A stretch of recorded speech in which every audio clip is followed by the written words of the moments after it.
Buenaventura lo habían decapitado tras perseguirlo y lograr acorralarlo en la cumbre de una montaña en una noche de luna llena. Todo el firmamento fue testigo de aquella degollación.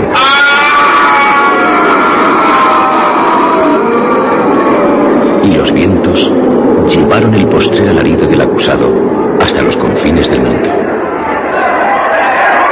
Cuando el hacha cortó de un solo tajo el cuello de Buenaventura, que nunca poseyó lo que su nombre reza, el cuerpo aún tuvo fuerzas para incorporarse y dar unos pasos que hicieron huir de pánico a sus inquisidores.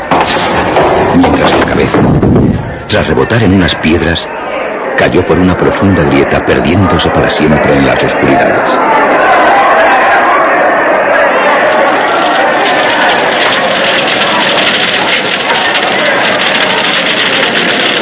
Salidos de su espanto, y temiendo que la cabeza buscara el cuerpo para volver a unirse a él en caso de ser enterrado, decidieron quemarlo para no correr más riesgos.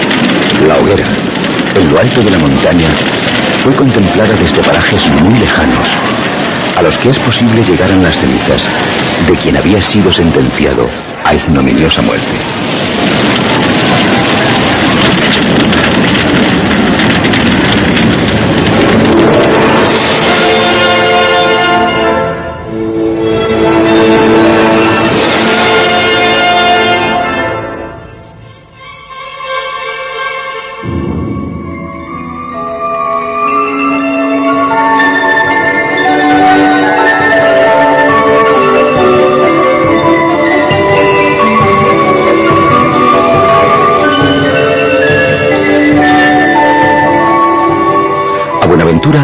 Nada le hubiera ocurrido de no tener la desgracia de que una mujer casada se prendara de él pese a su aspecto. Pero en cuestiones de amor, y máxime cuando es apasionado, ninguna rareza debe extrañar, porque realmente no existe. Sus cejas, muy espesas y oblicuas, se unían en una selva sobre la nariz ancha y aplastada. Las orejas, pequeñas y bajas, se perdían en una voluminosa cabeza que era como un bosque impenetrable, dada su enmarañada espesura. Tenía unas largas y curvas uñas de color rojizo, y el dedo medio de cada mano sobresalía en mucho respecto a los demás.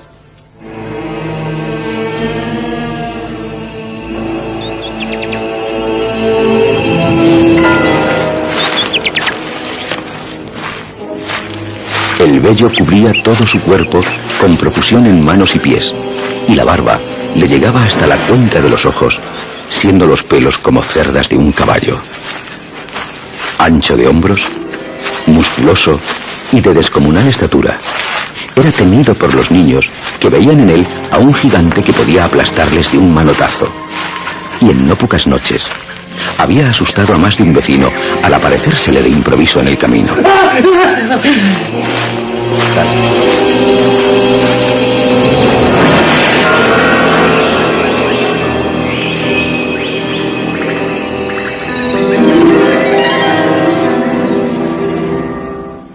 Tal aspecto, que después sería astutamente aprovechado por los que le acusaron, pues no dejaron de relacionarlo con las señales que sirven para distinguir a quien practica la licantropía, le convirtió en un hombre solitario.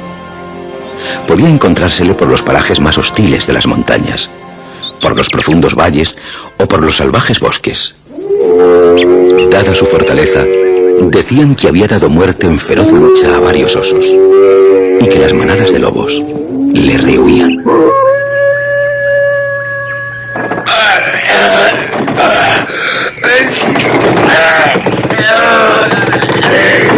También decían que había sido capaz de separar dos grandes peñascos, facilitando así un nuevo e importante acceso al pueblo. Y que con sus manos logró hacer brotar agua de lo profundo de la tierra, de lo que se beneficiaron unos campos que por su situación estaban muriéndose de sed. Todo ello iba formando una especie de leyenda alrededor de Buenaventura, a quien apenas veían. En rara ocasión, desde que decidiera vivir tan solo acompañado por la exuberante naturaleza, se dejaba ver por el pueblo.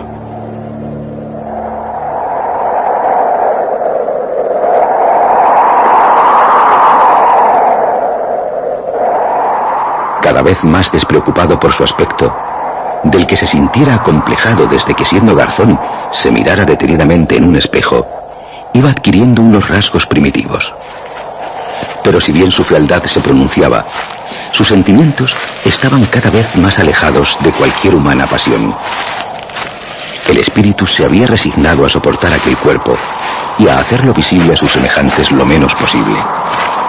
Les asusto, pero no a los pájaros, ni a los rebecos, ni a las ardillas.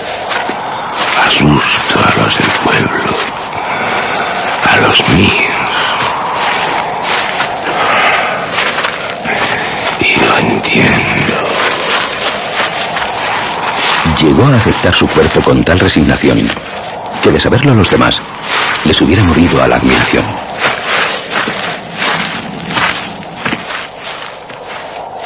Se conformaba con vagar en libertad como los animales salvajes de aquellas tierras, y su única ambición era lograr la más absoluta soledad, a la que consideraba su mejor amiga.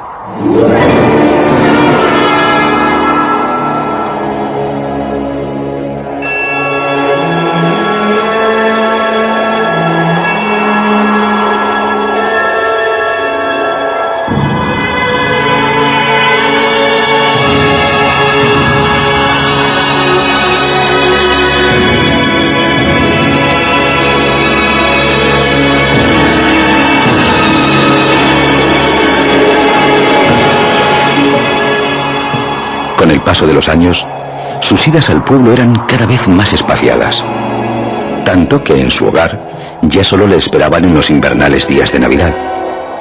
Los vecinos, viéndole aparecer como una pesada y gigantesca mota negra que desentonaba con el blanco de la nieve, murmuraban desde los ventanucos: ¡Ahí llega Buenaventura! Lo decían en voz baja, notando un escalofrío por todo el cuerpo, unos de pasmo y otros de aturdimiento, porque siempre les confundía a aquel hombre que renunciara a bienes y que ya se les antojaba como un fantasma.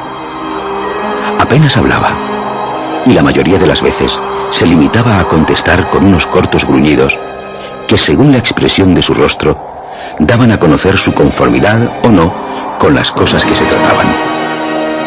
Su padre decía que si era tan parco en palabras, se debía al poco contacto con las personas, hecho que le hiciera ir olvidando la lengua que aprendiera. Aunque procurara disimularlo, andaba a disgusto por la casa. Para él, las habitaciones eran como jaulas, y prefería dormir en el establo, ya que encontraba el suelo tamizado de pajas mucho más confortable que el mejor de los lechos. En la cocina solía estar apartado del fogón. Les dio a entender que despedía demasiado calor para él, habituado a la intemperie. Ninguno de la familia le forzaba a quedarse más tiempo con ellos, pues comprendían que allí se hallaba incómodo, y que si iba de vez en cuando, era porque se sentía obligado a ello para disiparles cualquier temor acerca de su salud y hasta de su existencia, ya que en más de una ocasión, y debido a su tardanza, habían llorado su muerte.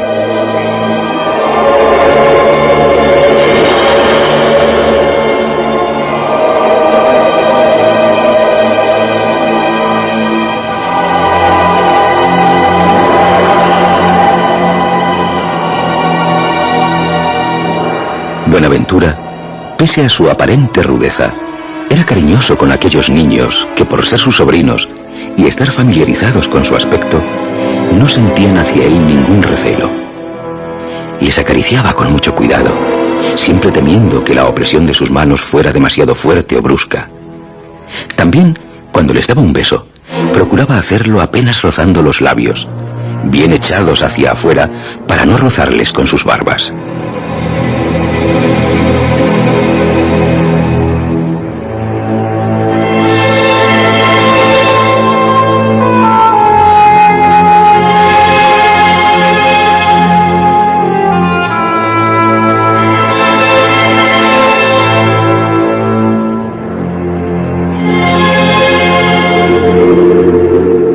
Uno de aquellos niños era Domingo, que nunca dejaba de estar encandilado cuando contaban historias que decían haber ocurrido a su tío y que lo admiraba profundamente.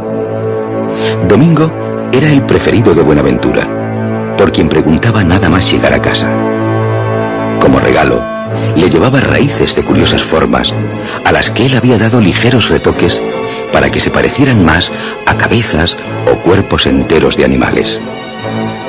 Domingo las guardaba en un arcón que tenía debajo de su lecho, y algunas veces jugaba con ellas, soñando así ir por los inmensos campos o por el infinito cielo, acompañado por aquella fauna que ante sus ojos cobraba vida.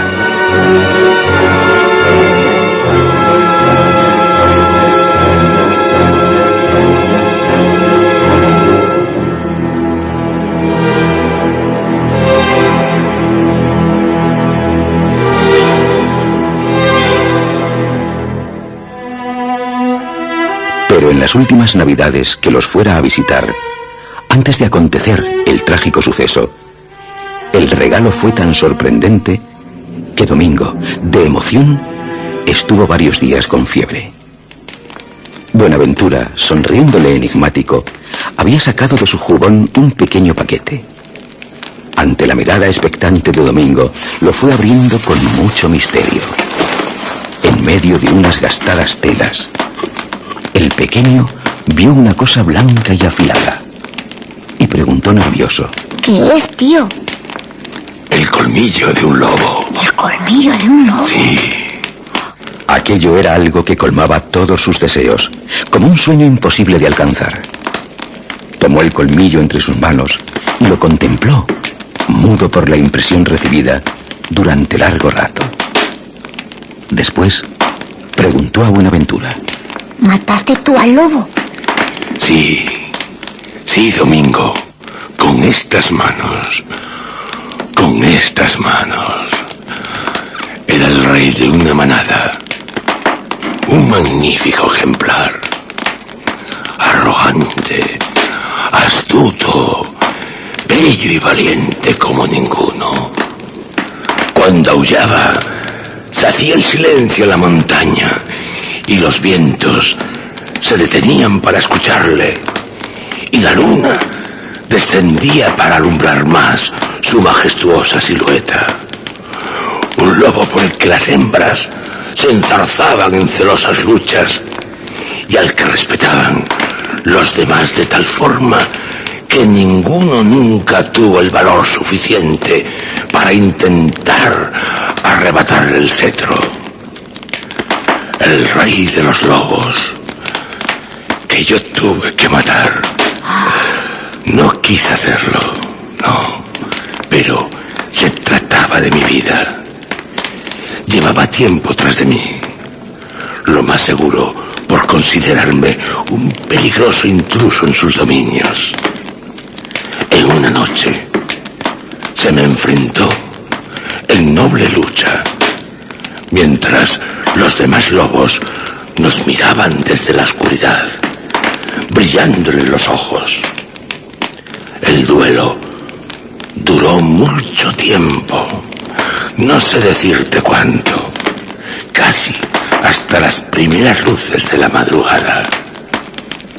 1000 veces me clavó sus colmillos y sus afiladas uñas, tantas como yo hendía dentelladas mis dientes en sus carnes, pero no el cuchillo, por considerarlo ignoble.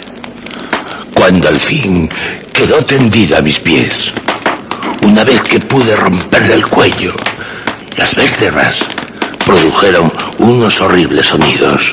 No me sentí alegre, y sí apesadumbrado. Hubiese querido seguir oyendo todas las noches su aullido, aquel que hacía temblar hasta los osos. La manada no me atacó. Dejaron que me marchara mientras gemían las hembras de dolor, y los machos se mostraban sumisos a mis fuerzas. Cuando en un arroyo refresqué mis heridas, vi reflejado en el agua este colmillo que estaba clavado en mi pecho. Domingo, guárdalo siempre y tenlo como amuleto, porque es símbolo de valor. Sí. Cualquiera que lo lleve jamás conocerá el miedo. Domingo, que había escuchado fascinado lo que le relatara Buenaventura, que nunca hilara tantas palabras juntas, le preguntó, todavía sin salir de la excitación en que le sumiera aquella historia. ¿Y ahora eres tú el rey de los lobos? En cierta manera, sí. Domingo se las arregló para hacer un agujero en el colmillo y por él pasó una fina correa. Desde entonces, jamás se lo quitó del cuello. El mero contacto del colmillo del lobo con su pecho siempre le había infundido valor, tal como le dijera su tío.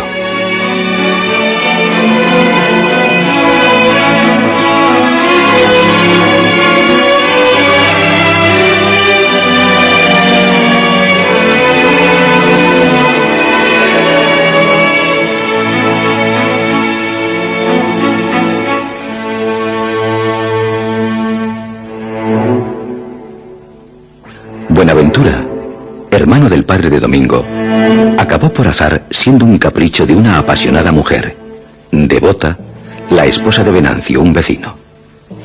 Cansada de su matrimonio, ya que su cónyuge no era capaz de satisfacer todos sus apetitos carnales, que eran muchos, dada su explosiva lujuria, buscó la fogosa compañía de otros hombres que no la hubieran soportado de tener que convivir con ella.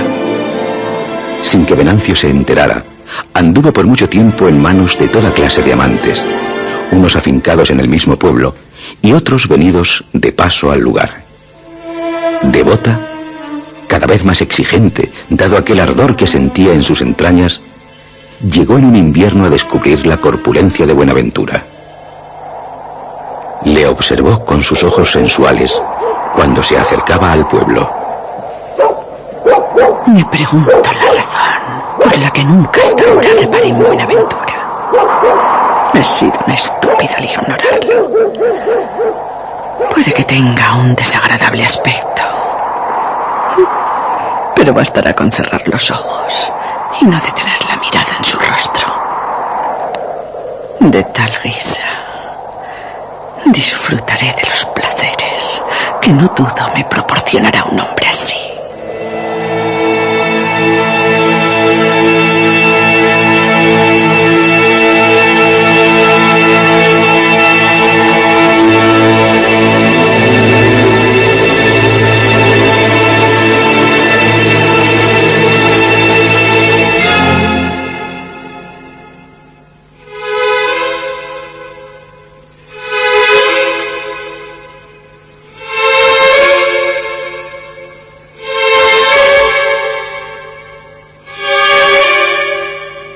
En cuanto los árboles se enmelenaron y los campos se adornaron con flores, Devota no cesó de buscar a Buenaventura.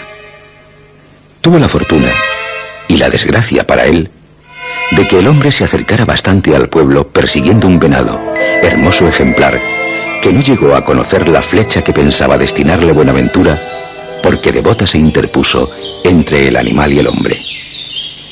Buenaventura, en principio enojado, ya que la mujer le había impedido cobrar tan preciado trofeo, no hizo otra cosa que insultarla, hasta que se cansó de pensar en palabras hirientes. Devota, y aquello enredó en incomprensiones la mente de Domingo, parecía no escucharle, puesto que a sus agravios respondía con una lasciva sonrisa. Ella bien le había oído, pero se hizo la sorda, puesto que entendió que era preferible dejarle desahogar antes de atraerle a sus redes. Domingo, después de llamarla de todo cuanto le vino a la lengua, se quedó avergonzado de su actitud, que consideró demasiado dura, y máxime ante el silencio de una mujer que no se mostraba ofendida. Iba a rogarle que no tuviera en cuenta sus palabras y que olvidara el incidente provocado por el arrebato de ver cómo se le escapaba una valiosa pieza de caza, cuando Devota se le fue acercando con un insinuante movimiento de sus anchas caderas. Maestra en el arte de atraer a los hombres, no tardó en apasionar a Buenaventura, quien, pese a reparar en que se trataba de una mujer casada y que negocios de la carne con ella podían traerle complicaciones, no pudo vencer a la tentación.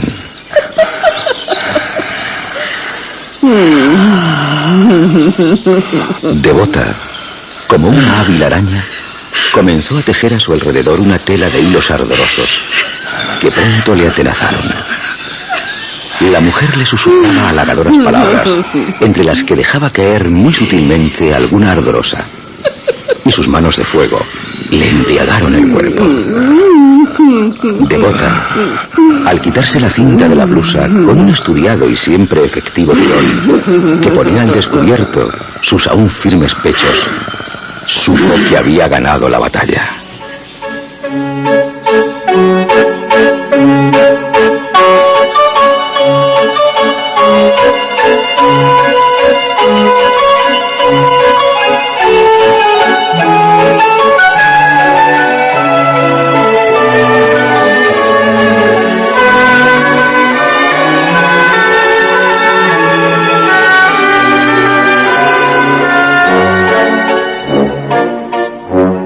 Desde entonces, fueron muchas las veces que Devota se las arregló para verse con Buenaventura.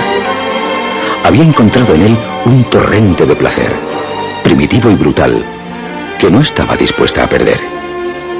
Pero confiada en la suerte que nunca le había traicionado, y a causa de una mal trenzada disculpa, levantó las sospechas de Venancio.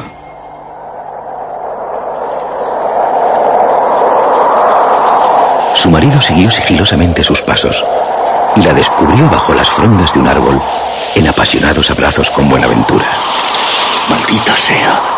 Venancio, que había ido con un trabuco bien cargado, apretó el gatillo, más movido por el deshonor que por los celos.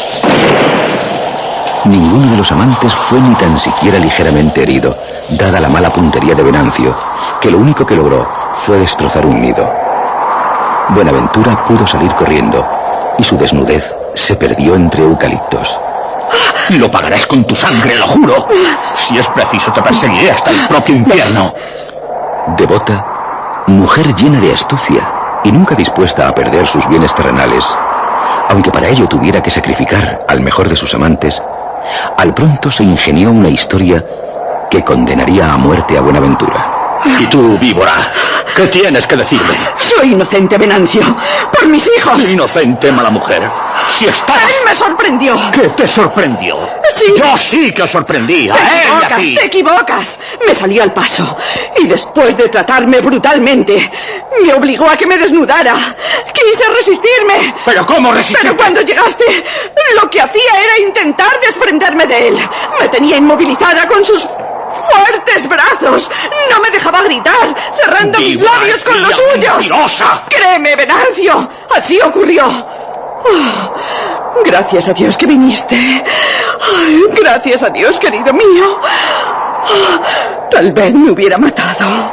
Venancio, hombre de poco espíritu, con el único afán de salvar su honra y de no aparecer ante los demás como un solemne cornudo, cosa que ya era desde hacía años a los ojos de muchos, prefirió creer a Devota y le prometió que él castigaría al culpable.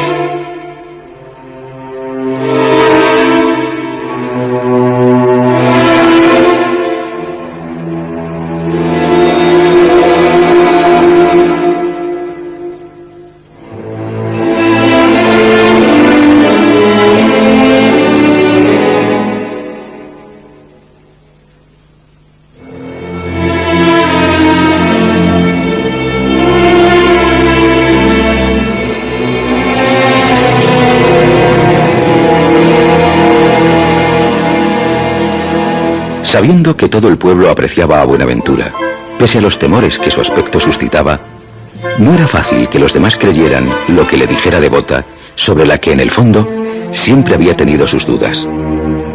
Durante mucho tiempo estuvo pensando la manera de presentar ante los del pueblo a Buenaventura como un ser que, de vivir tanto en solitario, se había convertido en un salvaje capaz de llevar a cabo las más horribles tropelías. Devota se vería obligada a relatar los hechos, y Venancio dudaba de que aquello diera resultado.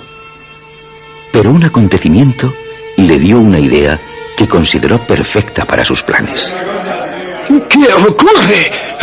Sí es... ¡Oh! Y trae a su hija en brazos y a la niña le cuelga la cabeza. ¡Dios mío! Parece que la niña está muerta.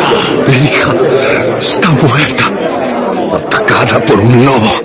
Señor, mirad sus heridas. ¿Por qué esta desgracia? Mi hija está muerta.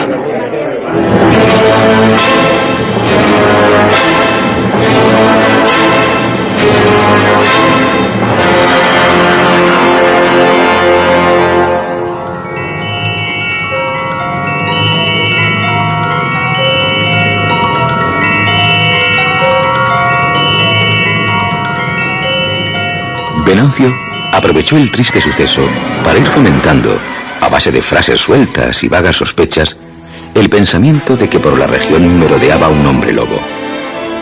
Poco después, aquella creencia era unánime, favorecida también por la aparición de varias vacas despedazadas.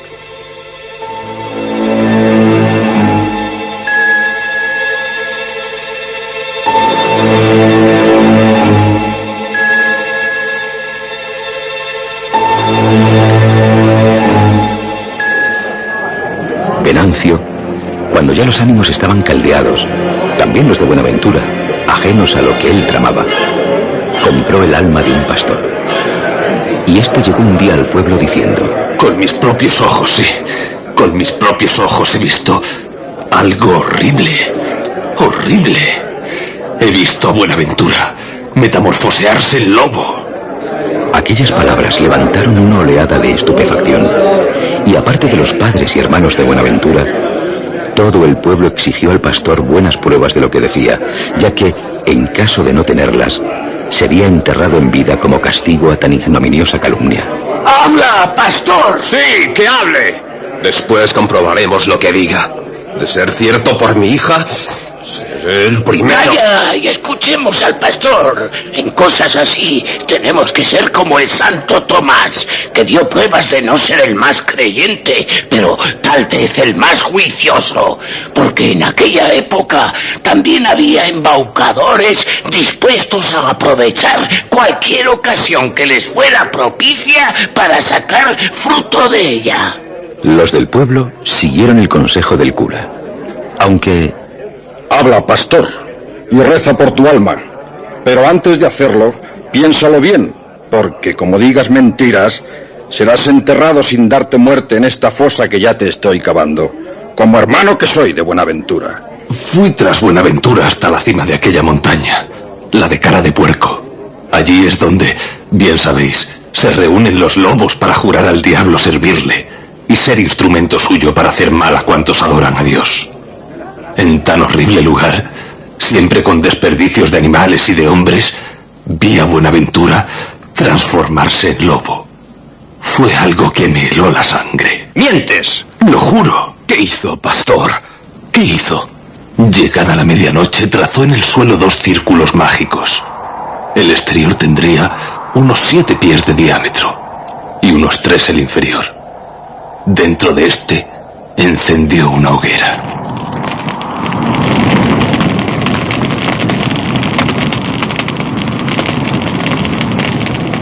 Sobre la hoguera puso a hervir un caldero.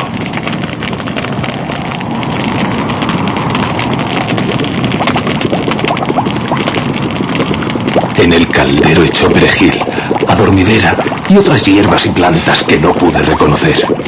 Cuando salió humo del caldero, levantó las manos e hizo una invocación a las huestes diabólicas. Pronunció un conjuro en el que rogó a fantasmas, sátiros, vampiros, lobos y demonios que le enviaran a prisa. Y esta palabra la dijo 3 veces. La gran sombra gris que hace temblar a los hombres. Más o menos, así fue el conjuro. Y se quitó las ropas y untó el cuerpo con un ungüento a base de sustancias procedentes de un gato muerto. Sobre sus carnes se puso una piel de lobo y se arrodilló ante la hoguera. De ella salió un demonio envuelto en llamas. Estuve a punto de desvanecerme ante aquella repugnante aparición, que me es imposible de describir, aunque la tengo grabada en mi mente. El hijo del infierno le concedió a Buenaventura el poder de metamorfosearse en lobo y dio comienzo la transformación. A Buenaventura empezó a crecerle aún más el vello y sus ojos eran como 2 tizones del verano. Se le contrajo la cara mientras por su boca ya apuntaban 2 largos colmillos y las manos eran como garras. Buenaventura se retorcía como si sufriera de pasmos y su cuerpo iba adquiriendo la forma de lobo.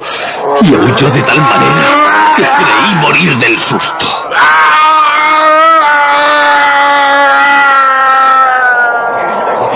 Después, aquella siniestra silueta que iluminara la luna llena desapareció en la oscuridad. Creo que fue a la mañana siguiente cuando se encontró a esa pobre niña. ¡Mi hija! ¡Es su hija! ¡Su hija, la niña! ¡Lo mataré! ¡Lo mataré!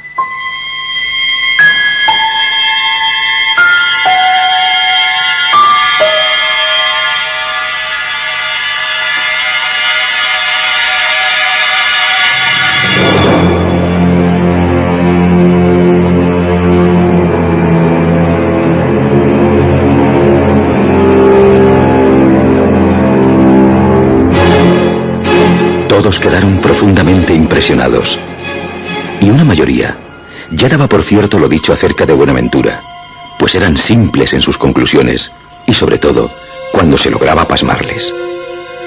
Pero ninguno quedó tan impresionado como el padre de Buenaventura, que no podía ni tan siquiera imaginarse a su hijo transformado en feroz lobo, capaz de las mayores barbaridades. Los hermanos de Buenaventura asediaron a preguntas al pastor, que cada vez que hablaba dejaba más constancia de la veracidad de su relato.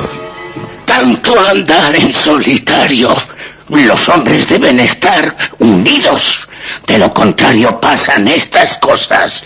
Alguien le hizo beber el veneno de la violencia. Tal vez el propio diablo que acabó adueñándose de él. Oh, Dios perdone a Buenaventura, que no es culpa suya. Perdió la cordura en las montañas. Pero de ser cierto, hay que matarlo, en beneficio de todos. Recordar lo que me hizo. Dios mío. Antes de nada, para no cometer un grave e irreparable error, hay que comprobar la veracidad de lo dicho por el pastor. Tal vez haya sufrido una alucinación y estemos condenando de antemano a un inocente. Debemos ir a la cima de la montaña y saber qué hay de cierto en todo esto. Si es tal como el pastor nos ha dicho, allí tiene Buenaventura su refugio para protegernos de él en caso de que efectivamente tenga el diabólico poder de convertirse en lobo. Llevar en vuestros jubones ceniza, centeno y muérdago. Ahuyenta a los hombres lobo. Hablo también en nombre de mi padre. Sé que mi hermano, que nunca tuvo torcidas intenciones, estando en sus cabales jamás desearía convertirse en lobo, y menos para hacer daño a nadie. Pero si, pese a todo, efectivamente es un hombre lobo, entonces yo seré el primero en deciros que pongáis fin a su vida, porque así liberaremos su alma de tal horror. Por el contrario, si todo es debido a una monstruosa difamación, caiga sobre el acusador la más terrible de las maldiciones.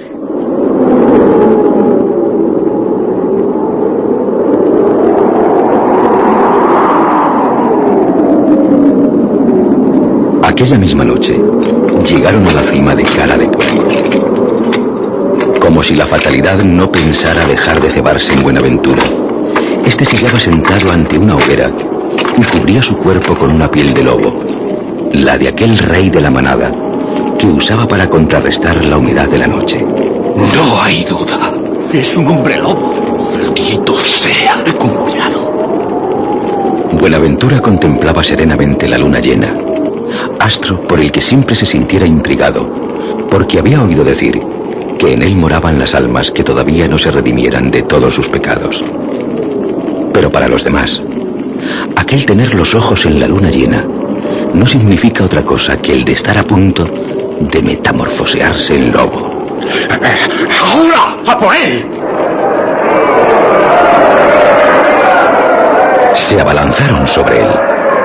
Pero aunque sorprendido por tal ataque, y sin comprender el motivo de la furia de aquellos hombres, aunque enseguida lo relacionó con sus amoríos con Devota al ver entre ellos a Venancio, se desembarazó de quienes le apresaban y trepó a los últimos peñascos de la cima. ¡No le dejéis escapar! ¡Quiero hablar con él! ¡Es que no te basta con lo que has visto!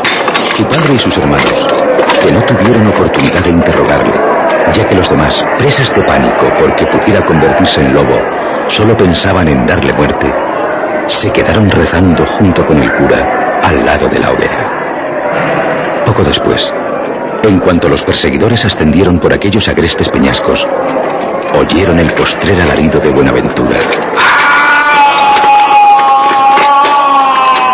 que moría siendo hombre inocente, con el único pecado de no haberse convertido en lobo, animal que ante sus ojos, cuando fue reducido y el hacha estaba a punto de cercenar su cuello, vio reflejado en el rostro de aquellos que fueron sus verdugos.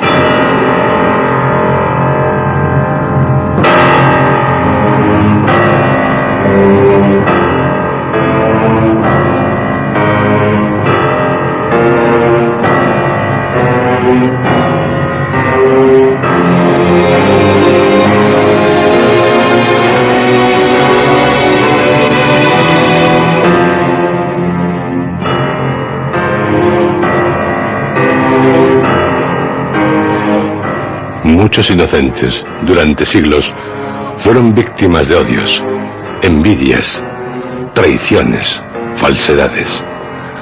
Acusados, sin serlo, de brujas, vampiros, magos, hombres lobo. Ay de aquel que alguien lo acusara de servir al diablo. Pero también es cierto, hubo y hay vampiros, brujos, hombres lobo. Tenga cuidado. Como dice el Sidi Vigra. El hombre lobo vive normalmente durante el día, pero de noche, principalmente en las noches de luna, le envuelve una irrefrenable melancolía y comienza la transformación. Se le llena el cuerpo de pelos, las uñas le crecen como garras, el rostro se le deforma en hocico. Es el hombre que se transforma en fiera, figura presente en todas las culturas humanas, al mismo tiempo curiosa y atemorizante, considerada por algunos como leyenda y por otros como realidad, como el caso de Garnier.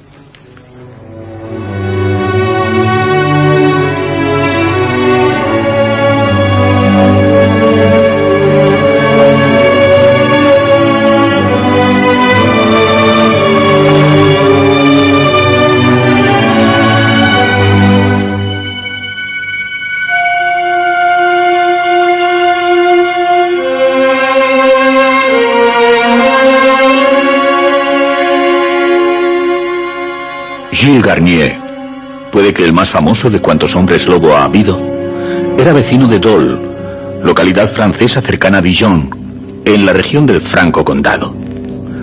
Se dedicaba, junto a su mujer, Apolonia, a cuidar un santuario, el dedicado a Saint Bonot, próximo a Armange.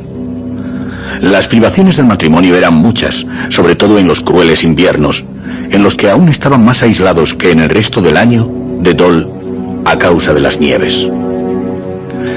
Pero en principio, nadie pensó en él cuando la región en 1573 comenzó a ser devastada por un hombre lobo.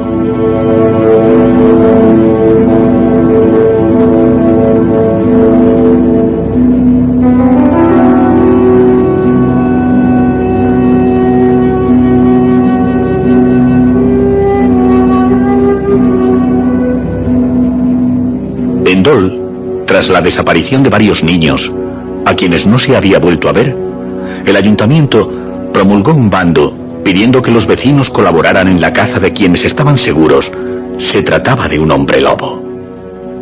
En tal bando, entre otras cosas, se decía: este municipio, a fin de evitar mayores peligros, ha decidido permitir a cuantos transiten por esos y otros lugares o habiten en ellos el uso de armas como picas, alabardas, arcabuces y palos para perseguir y apresar al mencionado hombre lobo allí donde lo encuentren, donde podrán atarlo y darle muerte sin incurrir por ello en delito punible. En el bando, promulgado el 13 de septiembre de 1573, se hacía referencia a las localidades de Gurchapon, Espagny y Salvange, donde el hombre lobo también había hecho trágico acto de presencia. ¿Por qué fue acusado Gilles Garnier de licántropo?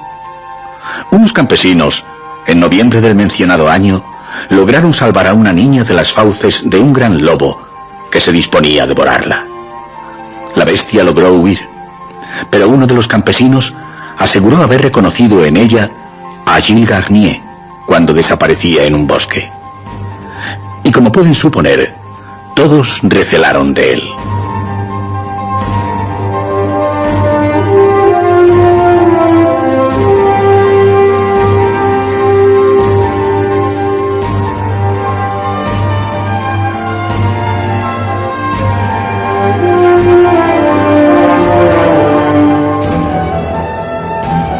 Antes de lo relatado, cuando faltaban tan solo unos días para la fiesta de Todos los Santos, había devorado a una niña de 12 años. La devoró no completamente, puesto que un pedazo de la infeliz se lo llevó a su mujer. Después de la fiesta, entre Gredizan y Mongier, en el camino de Dole, se hartó con un muchacho. Pero, como sus perseguidores se le aproximaban, dicen, se guardó una pierna del muchacho para el desayuno. En un viernes, poco le importaba al hombre lobo que fuera vigilia, se comería a un niño. Y otros fueron también víctimas de él. El caso llegó a preocupar al propio Luis XIII. Enrique Camille, su conserje, le diría: el tal Gilles Garnier no ha manifestado dolor al serle devorado el hígado por una zorra. ¿Y bien? El no sentir dolor, en tal prueba, evidencia su culpabilidad, que en verdad se trata de un hombre lobo, puesto que solo un licántropo o malignidad semejante aguanta sin dolor el que una zorra le coma el hígado. Cierto. Prueba así. No hay hombre de honor que la soporte sin proferir ni un solo grito. ¿Qué debo anunciar, Majestad? Decid que el rey autoriza su proceso. Gilles Garnier sería quemado vivo porque no se le concedió el privilegio de ser previamente estrangulado el 18 de enero de 1574 en Dole. Su esposa sería desterrada.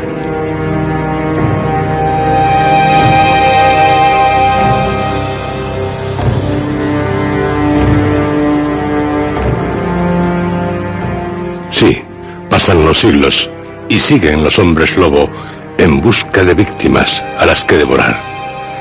Famoso también es el caso de licantropía de Jean Grenier a principios del siglo XVII.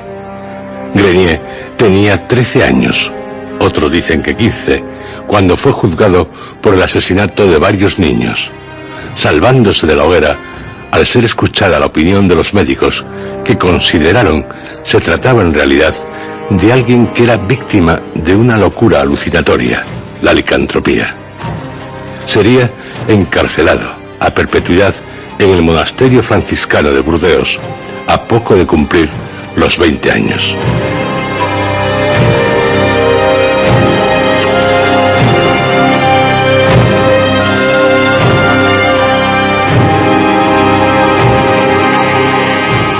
No es de extrañar, aparte de sus crímenes, que a Jean Grenier se le considerara hombre lobo, dado que su fisonomía correspondía en gran parte a la que caracteriza al licántropo. Sus colmillos, por ejemplo, aparecían montados sobre el labio superior, algo a lo que contribuía su sobresaliente mandíbula. Un retrasado mental, en opinión de los médicos de entonces, que además, y para su desgracia, se creía hombre lobo.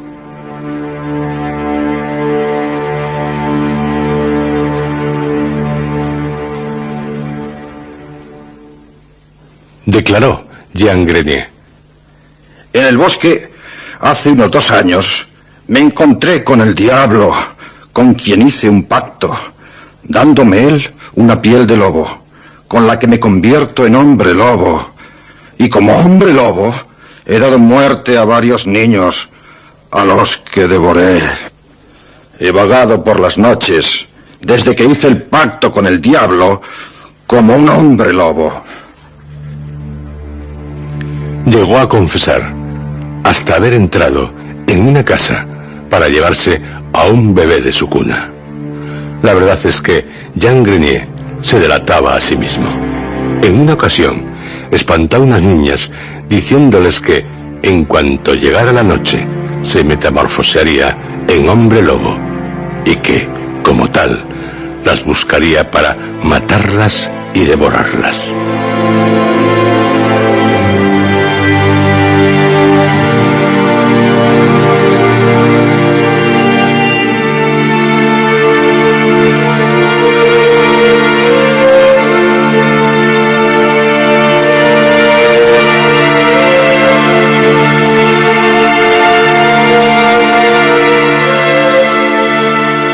Sería apresado tras atacar a una muchacha, Juana Garibó.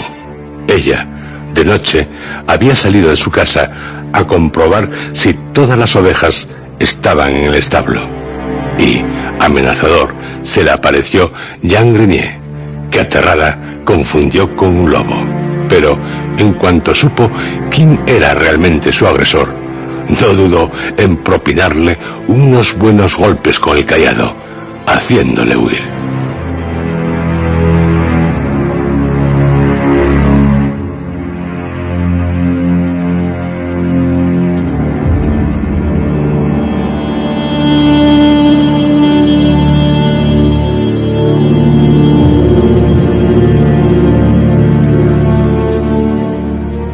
El hombre lobo. Leyenda, realidad. Por si acaso, esté alerta. Ah, y antes de que se me olvide, el colmillo de Buenaventura cuelga ahora sobre mi pecho.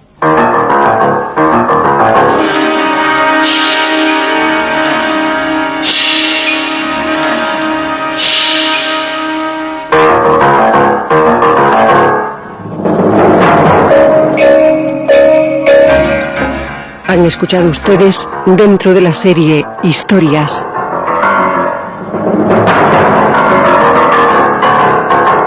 El monstruo.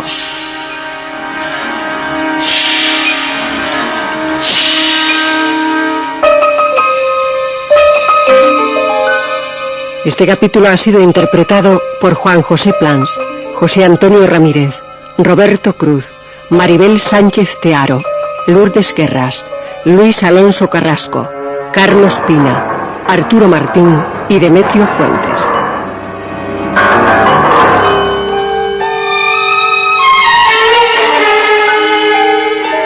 Efectos especiales, Joaquín Úbeda. Realización técnica, Armando Multedo y Adolfo Abarca. Dirección, Juan José Plans.